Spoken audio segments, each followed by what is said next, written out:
प्रदेश बिहार और मैं हूं आपके साथ आत्मजा। आज हम राजद कार्यालय में मौजूद हैं, जहां हमारे साथ राजद के प्रवक्ता एजाज अहमद जी हैं। हम उनसे कुछ खास बातचीत करेंगे।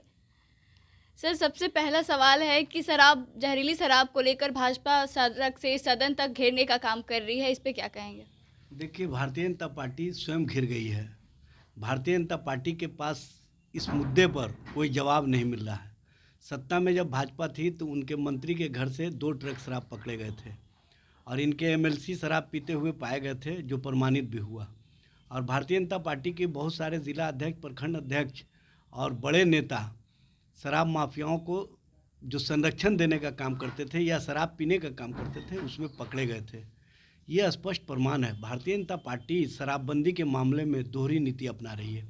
एक ओर उनके नेताओं के माध्यम से शराब को बेचा जाता है, दूसरी ओर कहीं ना कहीं ये शराबबंदी का विरोध करके लोगों के बीच ये परसेप्शन खड़ा करना चाह रहे हैं कि हम शराबबंदी के पक्ष में हैं। जबकि भारतीय जनता पार्टी, हकीकत ये है कि विपक्ष में आने के बाद जब से हमने आसाम से पकड़ के माफियाओं को लाया है, हरियाणा से लाया, उत्तर प्रदेश से लाया, उसके बाद इनको बेचैनी हो गई। क्योंकि जो लोग भी वहाँ से आकर के यहाँ बेचने का काम करते थे या बेचवाने का काम करते थे, वो कहीं ना कहीं भारतीय जनता पार्टी के लोग थे।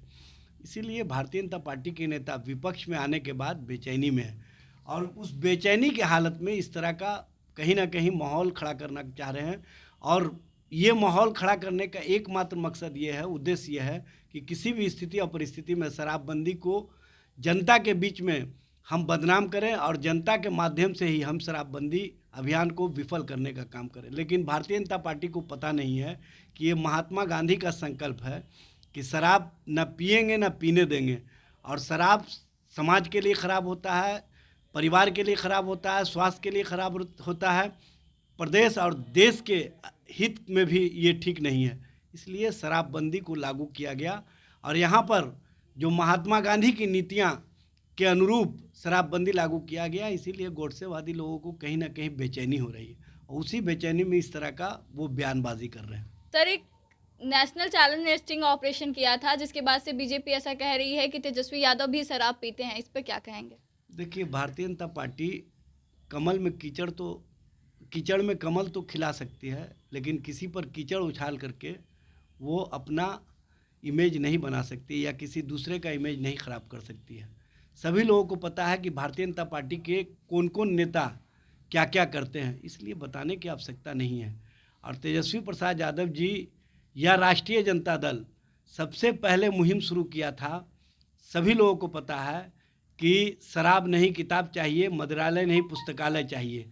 और इस मुहिम को हम लोगों ने आगे बढ़ा करके जब हम लोग 2015 में सत्ता में आए तो सबसे पहले इस संकल्प को पूरा करने के लिए माननीय मुख्यमंत्री नीतीश कुमार जी भी सहमत हुए और माननीय नेता तेजस्वी प्रसाद यादव ने जो मुहिम चलाया था, उस मुहिम का असर ये हुआ कि महिलाएं भी सड़कों पर आकर के शराब का विरोध करने लगी और शराबबंदी को हम लोगों ने लागू करने का काम किया 1 अप्रैल 2016 से।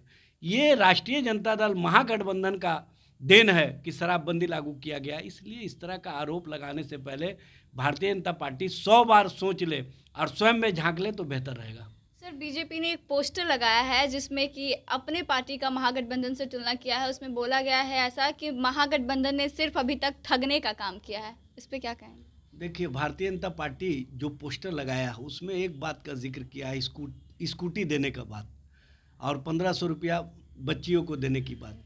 वो भारतीय जनता पार्टी का दृष्टिपत्र 2015 में जो विधानसभा का चुनाव था, उसमें भारतीय जनता पार्टी ने अपने दृष्टिपत्र में, अपने घोषणा पत्र में उन बातों को मेंशन किया था।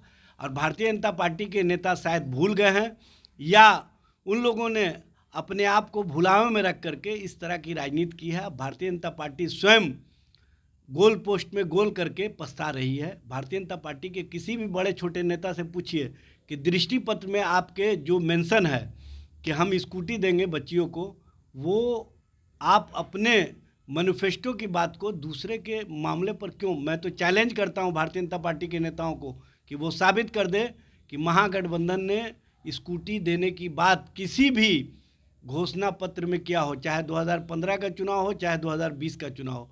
भारतीय जनता पार्टी अपने परसेप्शन की राजनीति को दूसरे पर थोप करके जो भ्रम फैलाने का काम करती है, वो भ्रम जाल में स्वयं फंस गई है। और अब भारतीय जनता पार्टी को ना निगलते बन रहा है ना उगलते बन रहा है। इसीलिए भारतीय जनता पार्टी के नेताओं से अब जा कर के इस मामले पर पूछिए तो उनके पास कोई जवाब नहीं मिलेगा। सर, राजद के एक नेता अब्दुल बारी सिद्दीकी ने कहा है कि भारत में रहने लायक माहौल नहीं है, मैं अपने बच्चों को कहूँगा कि वहीं का नागरिकता ले लो जहाँ पढ़ाई कर रहे हो। तो ये विवादित बयान कहाँ तक सही है, इस पे क्या कहेंगे आप? देखिए, अब्दुल बारी सिद्दीकी साहब ने जो बातें कही हैं उसके संदर्भों को गलत ढंग से परिभाषित भारतीय जनता पार्टी कर रही है। अब भारतीय जनता पार्टी जो उनको पाकिस्तान भेजने की बात कर रही है, ये कम से कम भारतीय जनता पार्टी को सोचना चाहिए कि उस व्यक्ति के बारे में जिसने देश को बड़ा योगदान दिया है, देश की सेवा की है, बिहार की सेवा की है, माननीय विधायक रहते हुए, माननीय मंत्री रहते हुए और सामाजिक और राजनीतिक कार्यकर्ता के रूप में उन्होंने जो योगदान और अवदान दिया है, इसको कोई भुला नहीं सकता है। लेकिन अफसोस की बात है कि भारतीय जनता पार्टी को हर मामले में पाकिस्तान और मुसलमान नज़र आता है, कब्रिस्तान नज़र आता है। ये राजनीति भारतीय जनता पार्टी करती रही है और इस राजनीति को कहीं ना कहीं एक नया मुलम्मा चढ़ाना चाहती है, लेकिन यहाँ पर चलने वाला नहीं है। भारतीय जनता पार्टी के नेताओं से मैं पूछना चाहता हूँ कि सबसे पहले वो जवाब दे कि अक्षय कुमार जी जब माननीय प्रधानमंत्री जी के साथ इंटरव्यू कर रहे थे तो उन्होंने आम को कहा कि काट के खाइएगा कि चूस के खाइएगा, और वो कनाडा के नागरिक हैं।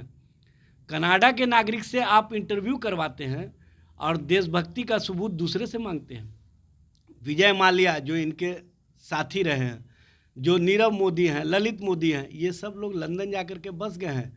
इतना ही नहीं, जो अडानी और अंबानी हमारे दो वाले लोग हैं, अडानी ने ले लिया है दुबई में मकान और अंबानी ने ले लिया है लंदन में मकान। तो भारतीय जनता पार्टी उसकी चर्चा नहीं करेगी, क्योंकि भारतीय जनता पार्टी को कहीं ना कहीं अपने जो दोस्त व्यापारी हैं उनको बचाने का जो संकल्प पहले से लेकर के चल रहे हैं। 135 करोड़ जनता से उनको मतलब नहीं है, उनको मतलब है सिर्फ और सिर्फ दो लोगों से, और दो लोगों का लाभ कैसे पहुँचे उसके लिए ये सारी राजनीति का प्रपंच रचते हैं।